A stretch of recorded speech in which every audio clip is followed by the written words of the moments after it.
Hey everyone, and welcome to Almost Cancelled. I am Peter, that is Connor, and we are going to talk about DC's Legends of Tomorrow Season 2, Episode 14. It's called Moonshot. Full spoilers for the episode, as always.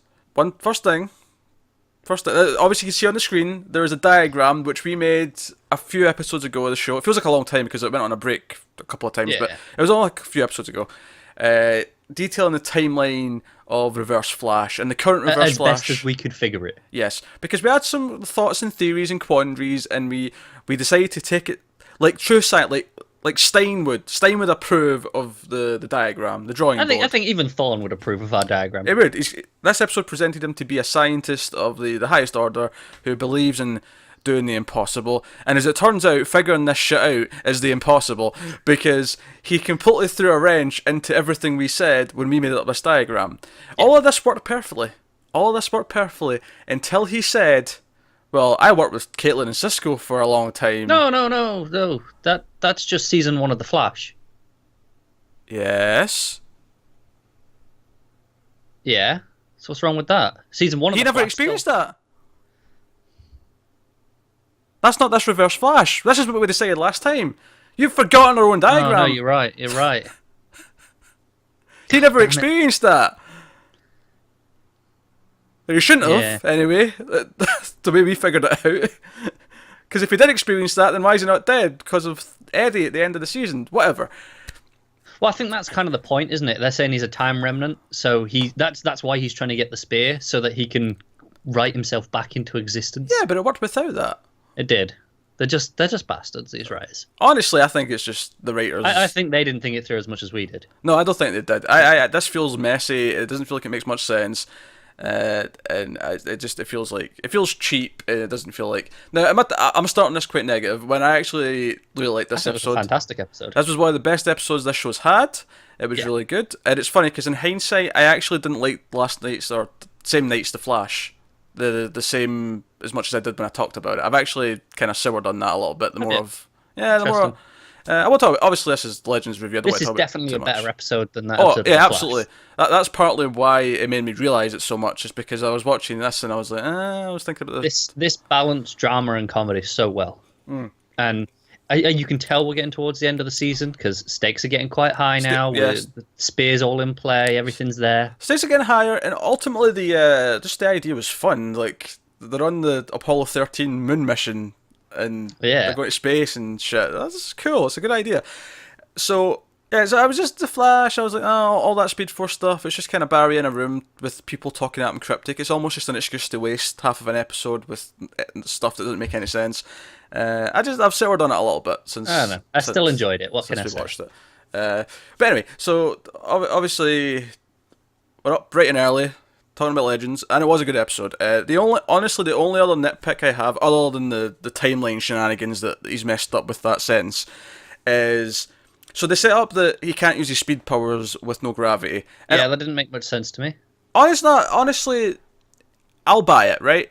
I'm not saying it makes complete sense, but I will buy it, right? I will buy that in zero gravity, because if you think about regular people, we can't really move at all in no gravity. We have to push ourselves off things and whatnot. There's no traction, if you will. Sure. Right? I get that it's not perfect, but if that's what they're going to tell me, I'll accept it. I'm willing to just go with it. Yeah. The problem I have is that they then land on the moon, which, while it has weaker gravity, it does still have gravity. In fact, they're walking around inside the little ship. Yeah. And I'm like, why has it got your speed now?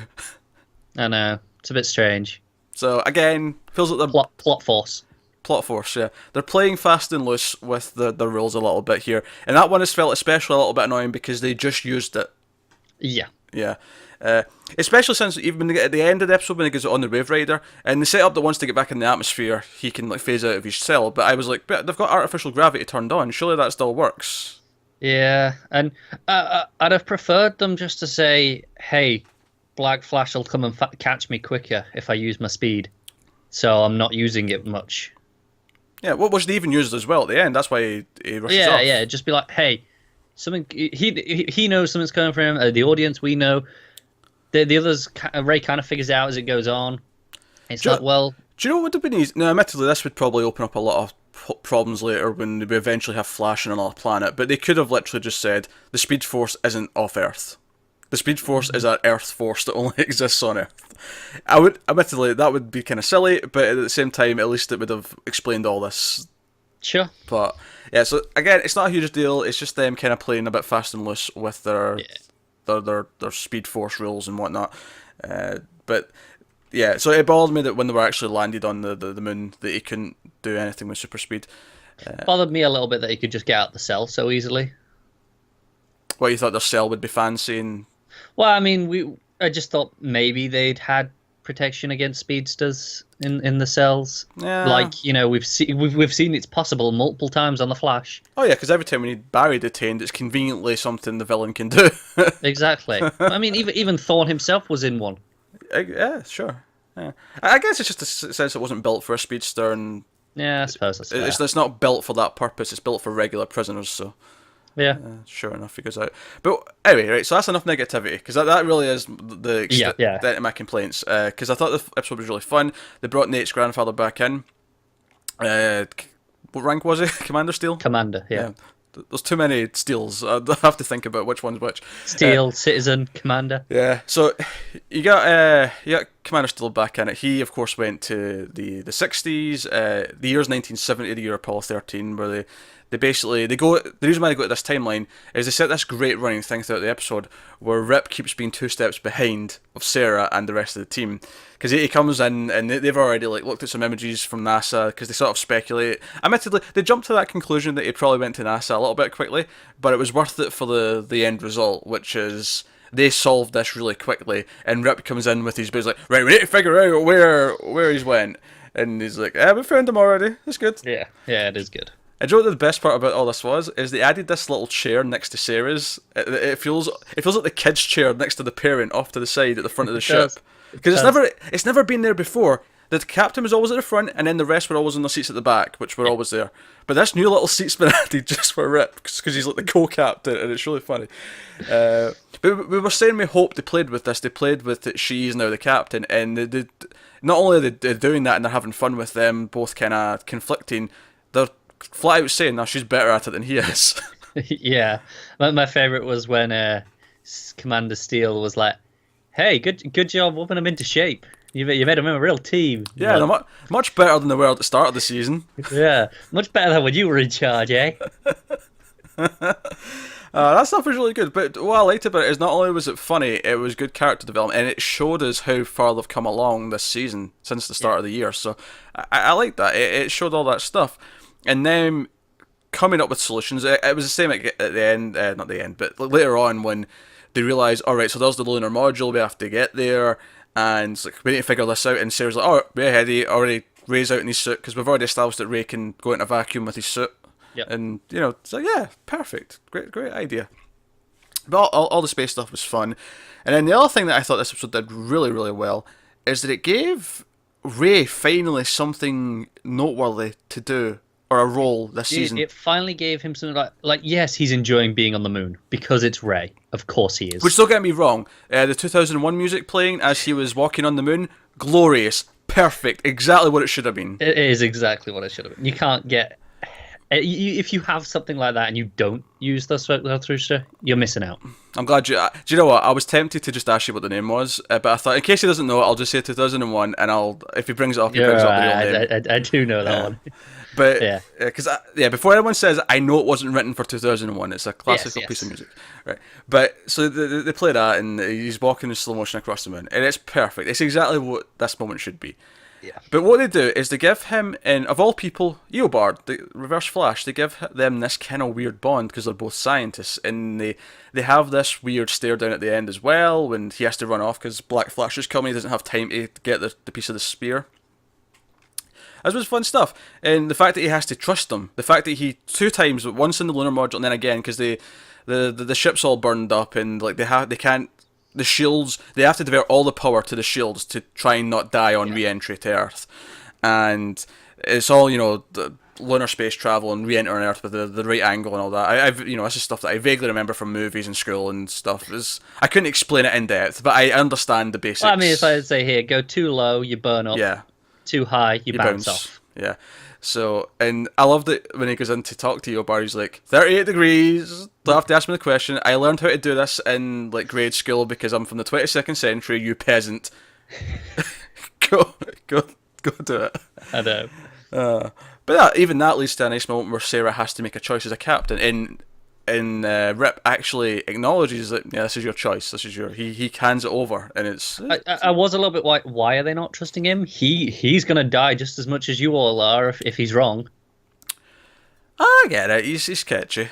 And I get he's sketchy, but he's literally in the same boat. Well, sure, but it's the kind of thing where you don't know if he actually has like a plan B. That's true. You don't know if he has like. Did he expect to get down in the lunar module? Like, was he going to wake the other two astronauts back up and go down that way? Like, could they be thinking he had some other way of getting down that he's not letting on, kind of thing? Like, that could have been that way. So yeah, Apollo 13 never had the. That's how I actually kind of liked how they figured out that something was going on, because obviously Apollo 13 was made into a movie as well, of course, which is a really good movie by the way. But everyone knows something went wrong, and they bring that up, and Nate's grandfather's like, "No, it's gone fine. They're on schedule." Heading towards the moon. It's just another mission. Do you know what I liked as well? I liked that I guessed where the spear was before they hinted at it. Yeah. Before they ever, and it was admittedly it was like 10 seconds later they did the crossfade to the photo behind them with the flag. It's like it's on the moon, and I never guessed it was in the flag necessarily. I just knew it was on the moon. He was like, he's definitely put it somewhere up there. He's put it on the moon, so we end up having to go to the moon. So, well, really fun idea. I think the characters, the main players in the episode, not everyone obviously, but all the character sort of drama all came from believable and natural places. Even the Nate and Amaya stuff, which again we keep comparing it to the relationship last season, but the last season relationship was so bad and so forced. And when something like this came up that would throw a wrench into it, it just felt like drama for the sake of it. Yeah, and even the Flash this week's episode, we were kind of like rolling our eyes a little bit at the how that ended up, and it was like, this just feels like drama. Whereas this, they naturally somehow found a way to bring up the sort of timeline messing up that might happen with Vixen, with Nate and being a couple, by giving him, or get another example of it, where and she sees the effects and she makes the choice that this is bad. Like, they somehow did that and it didn't feel forced. Yeah, and I really like we're finally playing with the idea that she is from another time, because I feel like it's been underutilized this season, and if this is all that we really get from it, that's okay, because this is actually good stuff to come from it. Oh yeah, you almost forgot most of the season that she was from a different. There's the odd little line where she wouldn't know something, but there's a bit of it. Yeah. Whereas this is playing with that idea, and it'll be interesting. But the funny thing is, though, is if I was to guess how this is going to end up, because all I could think every time when this was brought up last time and it's been brought up this time, all I could think was, Nate, how do you know that you're not the other Vixen's grandfather? I would assume. Well. That's a good point. I mean, she can look at the historical records and see who it was, though. But if she got pregnant out of the timeline and then came in and the father was mysterious, who's to say Nate wasn't the grandfather? Yeah, okay, that's fair. What's to say this wasn't always what was supposed to happen in the first place? They don't know that for sure. And I hope they bring that question up, even if it isn't the actual answer. Yeah, that works. Because I think that's something to look into, because who's to say he's not? Like, they could be. They could be destined to have kids and grandkids. And they could, you're right. Which would be a way better destiny than the previous relationship. It would, yes. And I'll tell you this, say when Sheila's like, he walks out the room at the end and they sort of make up, and that's all fine and well. Although it was really cold when he was actually telling her all that stuff. It was like, yeah, look up your village that gets decimated and burned, and your grandchild's an orphan. Anyway, so when she looks up all the information, she asks Gideon to look into like her village and all the timeline and all that. And we see photos of the Vixen we saw in Arrow from present day. I was like, oh, don't remind me of that episode. She was an awful actress. Stop it. I almost want them to just retcon it. Like, go, no, I'm going with Nate. Forget that. It never happened, and just retcon it that way. And if it had only been that she was in an Arrow, fine. But the fact that they gave her own little animated series as well, it's like, they won't do that. They wouldn't make a choice that bold. I actually liked the Commander Steele as soon as Vixen confronted him and said, this is what's going to happen if you go back. It will change who Nate might not even get born because his father might not meet the same people because he's a different person. He's like, oh, well, fine, not doing it then. I mean, he's not happy about it. He's a very principled man, isn't he? He moans about not seeing his family. He's not happy about it, but he does his duty anyway. Oh, that reminds me, really funny. When he knocks out Rip when he first sees him, and then he's like, "I didn't have the right credentials to And explain it to the everyone's press." just holding up their pez passes. Yeah, that was pretty funny. Yeah. So that was good. However, I have left the funniest moment of the episode out. Oh, okay. There's a couple of contenders for this in my mind. There's not There is one obvious choice. There is an obvious choice. There's an obvious choice that is so obvious that they played it again in the credits. I agree. There's a runner-up. There's a reason. They did that purely because they knew people wanted to see that again. That is the only reason they did that. Yeah. So obviously a lot of the crew are in the ship and Ray's in the lunar module and stuff. So Stein, Jax, and Mick have been left at mission control. They're there to sort of monitor what NASA's doing and sort of run interference on the ground. Yeah. Makes sense for Stein. The other two, well, Jax is an engineer, so maybe I can see how that works then. Mick having that role, I don't know. They were like, we don't trust him on the moon. He's going to put it at orbit. I think he was just muscle in case anything goes wrong down there, in case you need backup. I can buy it. Mick just kind of sauntering around was funny. He didn't have a lot of lines, but obviously... He mostly stays that. I think it's because obviously they're meant to be British, and they're playing up the accents. Yeah, Jack's British accent was quite funny, actually, I thought. Well, that's because he is actually English. Is he? Yeah. I didn't know that. Yeah, he is. Oh. So, that's funny, because... Okay, I'm going to praise him then, because it sounded like a fake accent he was putting on. It did. That's why I was really impressed with it, okay, because it was like, it sounded fake, but intentionally fake in that, because I know that. I genuinely didn't know that. That's quite cool. But so they're running interference, and it's right when stuff's going down up in space on the moon, and like NASA cannot see this, so Stein has to distract Mission Control, and like Sarah's on the comms like, you have to distract them now. They cannot see this. And Stein, funnily enough, just a week before the Flash musical episode, Stein starts singing. Yes, he does. What's the name of that song? Is it Just Want to Come Home? Or no, it's like Banana something. Okay, I know it obviously, but it's one of those things where I just don't know the name of it. But he starts saying, Deo, and he goes into it, and him standing there, everyone's staring at him, he just starts belting this out. And the best part is that after he first gets to the sort of the chorus or whatever, he then's like, everyone now, and Mick reluctantly starts joining in, and it is... Do you see the look glorious. Mick gives him? Oh, yeah, it's kind of like the... shit are you doing? It's kind of like... no serious spoilers here, but it's kind of like towards the end of Guardians when Star-Lord starts dancing, and he sort of... He tries to get Gamora to join in. Yeah. Although she resists, admittedly. Mick reluctantly is like... Wanna come home, and he's really dark. And you know what I love about it? His voice is so different that you can really hear like his voice over the top of it. It's really funny. But this musical episode next week's got a lot to top this now. I don't know if it can. I don't know. I don't know if anything in that episode is going to top this moment. It might not. This might be the best moment of the entire goddamn show. It was pretty fantastic. And it was so good that they replayed it they have never put anything in the end credits. But no, they went split screen with the credits and put this moment again. I like they played it with the music this time. Because obviously it was a cappella when they were doing it. There was nothing background, it was just them singing. But that was it though. It wasn't like... Because I was thinking, maybe it'll be an outtake where they'll start laughing at the end, or maybe just to show a bit of fun. Because it reminded me, there was an episode, very similar actually, in the sense that Angel never did this, right? But it did it one episode. There was an episode in season 1 where there was a scene where Cordelia was having a house party and Angel was dancing, and it was a little bit goofy, and you don't see much of it, but it was just enough to see that he's really bad at it. During the end credits, they showed just a full minute of David Boreanaz ridiculously dancing at this party, and it looked really stupid.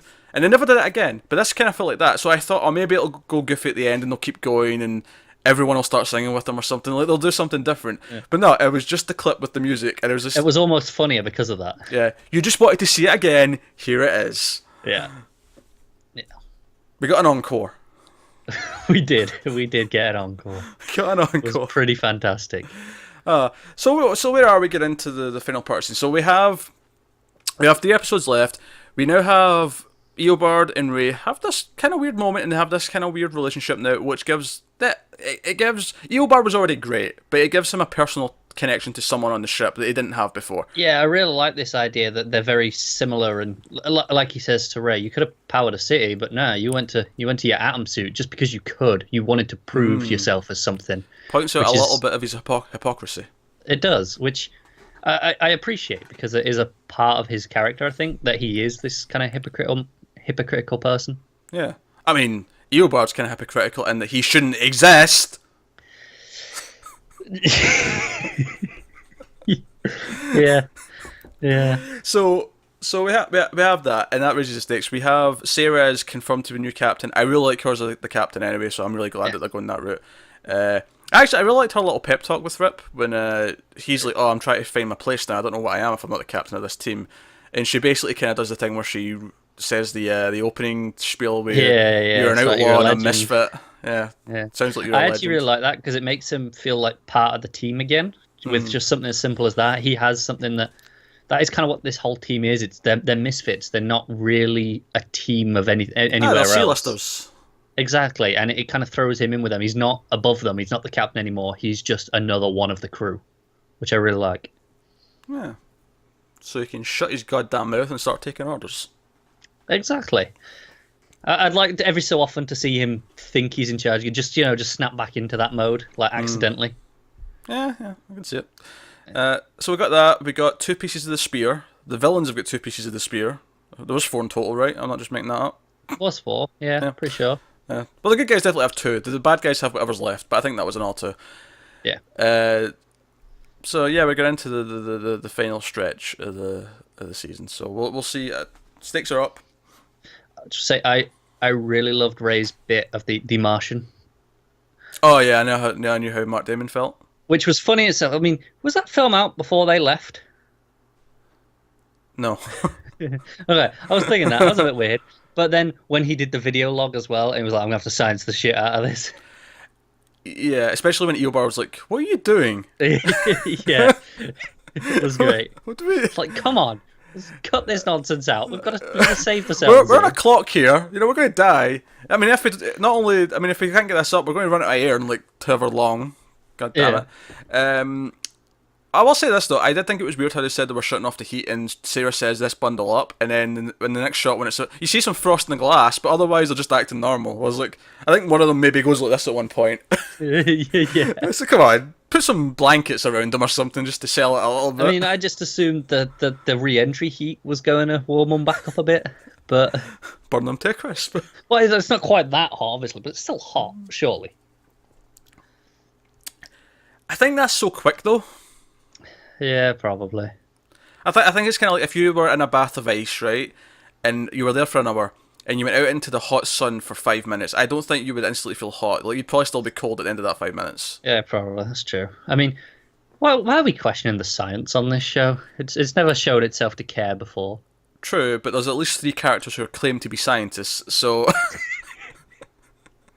And Sarah knows science because she hits out with a scientific fact about re-entry at one point. Yeah, and she's like, I know science too. That was fun. I don't know, especially I like that. I think it was season 1. She basically made a McCoy joke from Star Trek where she's like, "Damn it, Rip! I'm a League of Assassins member, not NASA." Do you remember that? Right. She says, "Yeah, I was at League of Assassins, not NASA." And she's like, all of a sudden she knows science. Now she's been a captain for a few months, and all of a sudden she's like, "Oh, Miss Brainiac." She picked up a few pieces on her travels. Oh, actually, that reminds me of just one little thing I didn't point out last week that I really liked. This is just so minor, but I liked it. See when they were in Rip's head and they were fighting the evil versions of themselves, Jax called the evil versions Bizarro versions, and that made me smile because I was like, Bizarro's a DC character. That was a nice little... Oh, that was nice. Like, yeah. They could have he could have said, I don't know, just evil twins. He could have said there's a lot of things he could have called them. Yeah, but he called them the Bizarro versions, and I like that. As a DC fan, I like that little touch. Yeah. So anyway, I just want to say once again how impressed I am with this show's second season. Oh, it's so much better than season 1. This episode is probably one of the best episodes of the show, right? Oh yeah, it's in top 3, I'd imagine. And it is legitimately a fantastic episode, and it's up there with some of the great ones from Flash and Supergirl. If you'd asked me at the start of this season if we could get anywhere near that, I'd have laughed at you. I'm looking forward to season 3, and I'm really hoping that Nate and Amaya... Nate, I expect fully to stick around, because I don't see where he would go. Amaya, I'm a little worried... go either way. Yeah, they might write her out, because, timelines, and she has to get back to her life. But I hope she stays, because she does seem like a valuable add to the team, especially if we can get more plots out of her next year. But... now No, I like this. I wonder if they were filming the musical at this episode, and that's why Stein specifically was just kind of in this one room for most of it, and it was just like they could do all his scenes in a day and let him go film could be. musical. And they were like, and he's in the mood, so it's like, well, we'll let him sing anyway. Or if it wasn't this one, maybe a couple episodes ago. Remember the one where, because this has been on a couple of breaks, so obviously they might not line up. Just because the musical's next week doesn't mean this one was filming around the same time. It could have been earlier. You know, the one where it was just him and Mick had a little subplot for an episode where everyone else was off doing stuff. That was like 2 episodes ago. I could have seen it being one of them. But anyway, doesn't really matter. That's Legend of Tomorrow. Great episode. Really good stuff. Really upstaged the Flash this week. And last season, I never expected that to happen, and it never really did. So, I mean, apart from like the first like 2 episodes where we were like, hey, this could end up better than the Flash. The first two parter was good, and then it just kind of slowly declined from there. But season 2 has been full on schlock, but it's been good schlock. It knows what it is and it's having fun with it. It's embraced its zaniness, and it's not repetitive as shit. Yeah. And for that, I applaud it. So, Legend of Tomorrow, let us know what you thought of this episode in the comments below. Like and subscribe and all that stuff. It helps us out a lot. It gets on Twitter at mailed_fuzz for channel updates. You can get our individual Twitters. They're not on the screen right now because I've replaced them with the big graphic. I'm at Wibble89. Connor is at ConnorRyan94. Connor is frozen, funnily enough. His computer has probably blue screened. It happens every so often. But luckily, I'm in the outro, so he won't say goodbye, but I will. Thanks for watching, guys. I will see you next time. He looks like an idiot.